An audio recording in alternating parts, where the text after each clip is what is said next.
How y'all doing? You miss me? Yeah? No? Oh, okay. Well, just fuck me then. Never mind.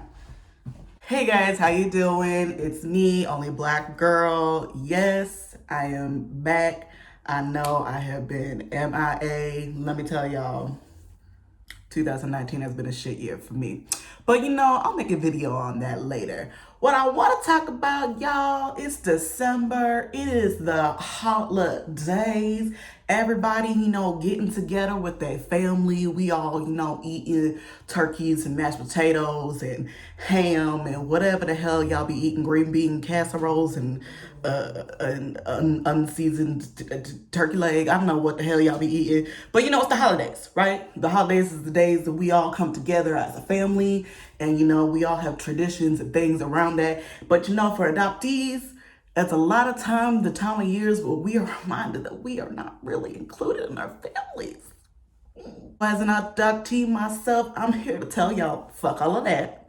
And we as a group, everybody together, we're going to try to do better this year and for the years going forward. But seriously, I want to talk about how to make your holidays a little bit more inclusive for your transracial adoptees.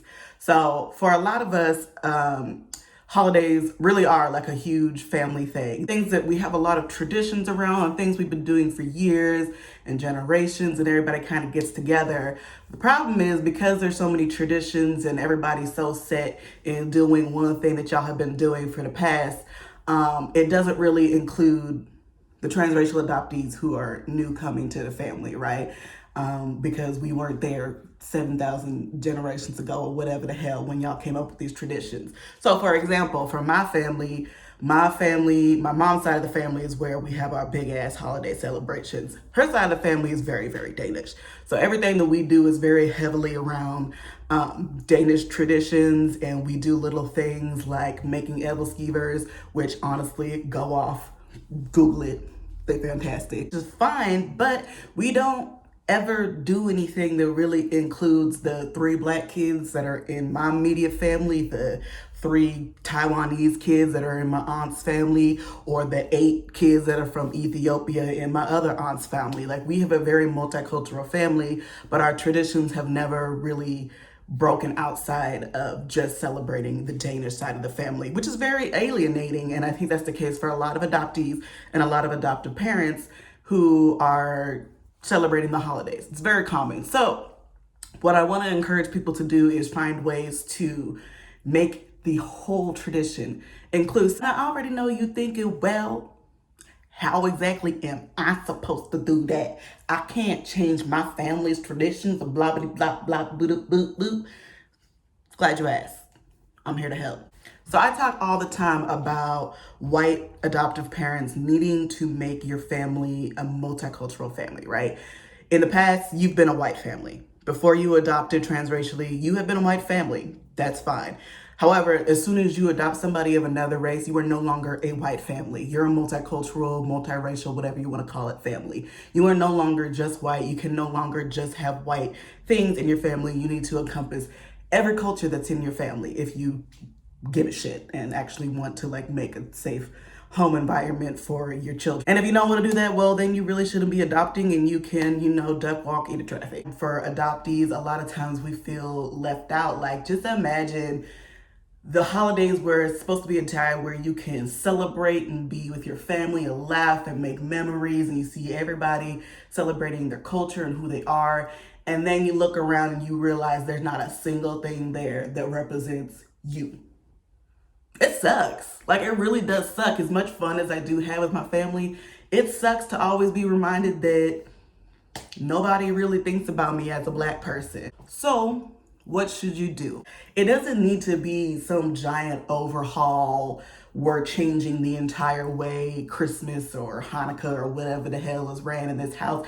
It really is just as simple as introducing little things into your already existing traditions that also include other people in the family. I'm not asking you to stop celebrating your Irish or Scottish or Danish pride or whatever the hell it is. I'm simply asking you to also include the cultures of your adopted children. I'll give you a few examples of things that my family has done over the years.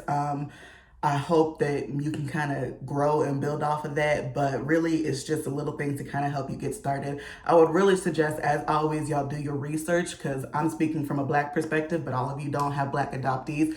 Look into your adoptees' cultures, figure out what they do around these traditions and holidays, and figure out if there's a way that you guys can maybe incorporate some of those things into your traditions as well. So for me, I think one of the biggest things around the holidays, and really just in general, as we talk about a lot, is racial mirrors.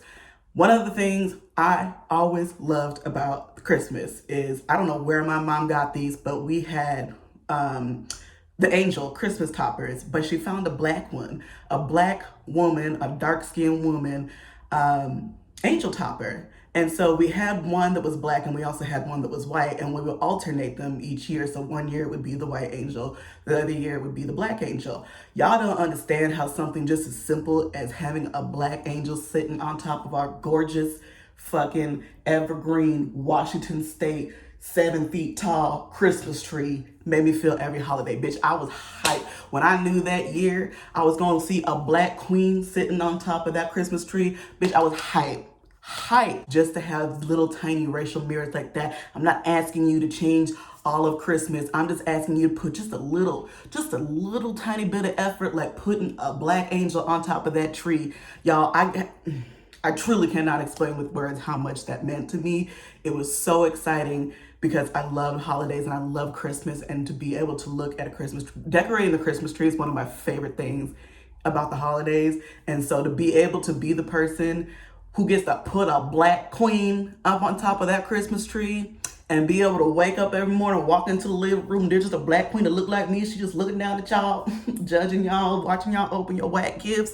It's fantastic. It's beautiful. Find ways to incorporate racial mirrors into your traditions. It could be an angel. It could be creating ornaments from different parts of your culture. It could literally be a Black nativity set. We had a Black nativity set as well. I know nativity sets are a huge thing, especially in religious families.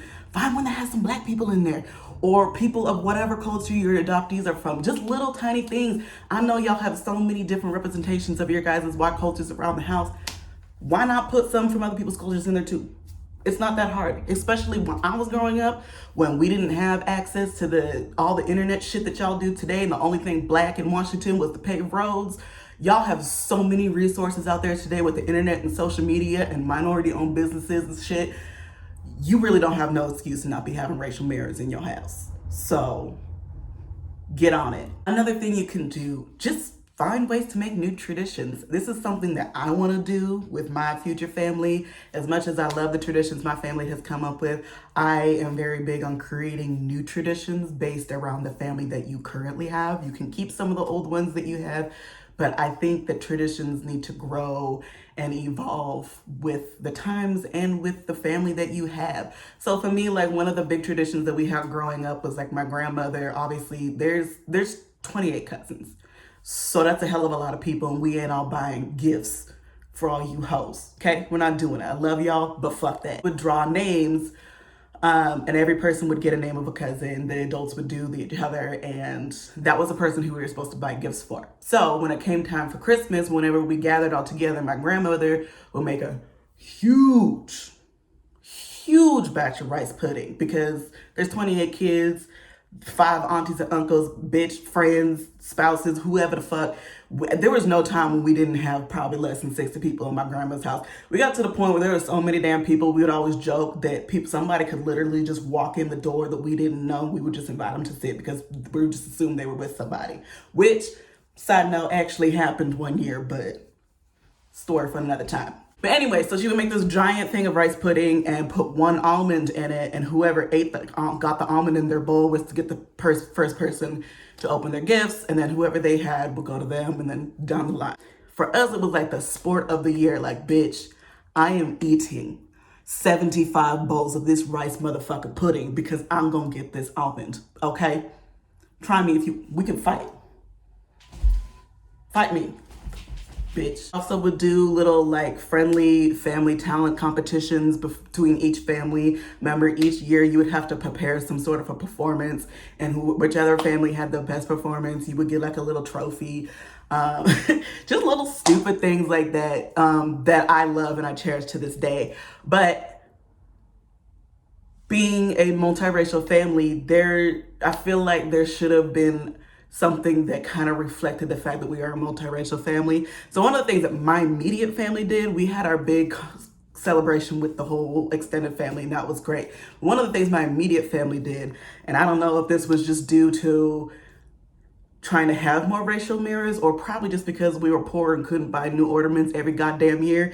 But we would make ornaments, and we would make a lot of ornaments that were reflective of us. So we would do a lot of things like, I like to use pictures, so I would take pictures of myself or myself with my family. I think I've even had some pictures of my birth family, and we would make little ornaments out of it. And each year we got to make ornaments and put it on the tree, and we would kind of mix the ornaments between things we currently have from last year and new ones that we got to make throughout the year. So we kind of just have like this whole like family party of creating ornaments, lighting the tree, doing all that stuff. But it was fun for me to be able to create something, and on top of having a Black queen on the Christmas tree, be able to put something on this tree that meant so much to my family, but also being able to see, hey, I did that. I reflected that. This was something that I did with my family that kind of brought us all together. You know what I mean? Just like little things. Find ways to create new traditions that reflect who your family is now as a multicultural, multiracial family. I'll leave that up to you to figure out how to do. Maybe it's something you can sit down with your family, with your kids, and decide what y'all want to do. Find something that you guys already love to do as a family. For example, my aunt, she's a puzzle person, okay? Bitch, every year she gets the most complicated puzzle she can possibly find, and Christmas ain't over until she solves that puzzle. So maybe you're a puzzle person. Get a puzzle that has a bunch of brown people in it. Or maybe has like a scene from a culture that your family is from.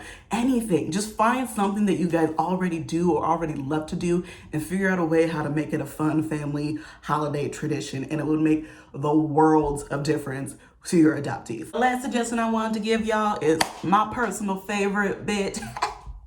But music and food.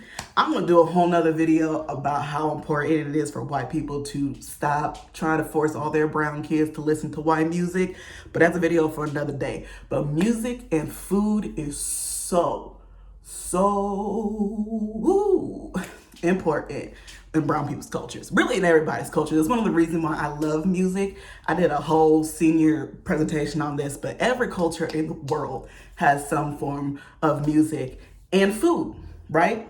We gotta have food to survive. Everybody has their own type of music, and music and food are one of the main things that are used to celebrate. Most things that bring people together are centered around music and food. Our family, music and food is like the number one thing that we do. Cooking, the holiday meals. Cooking holiday meals was something that literally started probably in like October. We would go over and we would help grandma make food. Meatballs and her fucking I don't know what the hell them rolls were called, but they was smacking. Okay, they was delicious. Food was a huge thing for our family, especially because there's 11 of us, and music was a huge thing in our family as well. My grandparents have what is called a player piano. I don't know if everybody knows about this, but it's basically like a pedal piano. You pedal it and it plays this little scroll thing. I don't fucking know. I've never met anybody who's had one except my grandparents. But that was a huge thing for us. Every year we would play songs on the piano. We would sing our carols, but then we would also sing a whole bunch of like old ass 1910, 1920s music that my grandparents loved.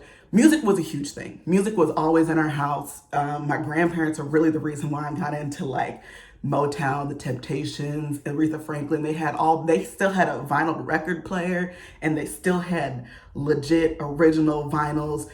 I'm talking the record player that you had to whine, bitch. I used to be up there whining that shit like this. Ugh. Just to play one song on a vinyl. For the Negro community, food and music is like number one top tier shit of our people, okay? And that's why I want to make a whole nother video on the importance of music in the Black community. Music is so big for us. But my point is, so many adoptive families have all this music and food that's based just around whiteness, right? You only listen to Michael Bublé or fucking, Shania Twain, I don't know. You're only eating Swedish meatballs and unseasoned ham. Why not hear me out. I know it's gonna have some seasoning and scare y'all, but figure out what traditional foods your family could make that's from your adoptees' culture. For us, it's shit like soul food, sweet potato pie, greens, collard greens, bitch, mac and cheese. Ooh, mac and cheese, bitch. Ooh. As cornbread, just little things like that that you can incorporate into, again, you're just incorporating a little bit of new things into stuff that you're already doing, and it makes a world of difference. Figure out, and also cooking is fun. At least for me, I love cooking. Why not try to use new recipes? And again, this can kind of go into your new traditions. Why not make a new tradition of the family just getting together and cooking a bunch of fun dishes that are from all different parts of the world and using it to celebrate your holidays? That sounds like a fucking blast to me. That just me? Just me? Okay, that's fine. Well, guess I'm not needed here then. I feel like white people really overthink the not being racist thing, and really it's just, you really just need to take a little teeny tiny step. Just a little bit of effort goes a long way. Those are my little bit of my suggestions you guys can use to spruce up your holidays to make it a little less white. Just to recap, we have putting racial mirrors, which you should be doing just period. Okay, no city girls. Music and food, and then creating new traditions, and really all of those things kind of meld into one once you kind of think about it and get rolling on your new stuff. So happy holidays, y'all. Have a merry Christmas, Kwanzaa, Hanukkah, nothing, whatever y'all celebrate or don't celebrate. Let me know down in the comments if you guys have any traditions that you've come up with your family, or if you have ideas. Let us know in the comments so we can help each other out. So enjoy your December, y'all, and I'm out. Bye.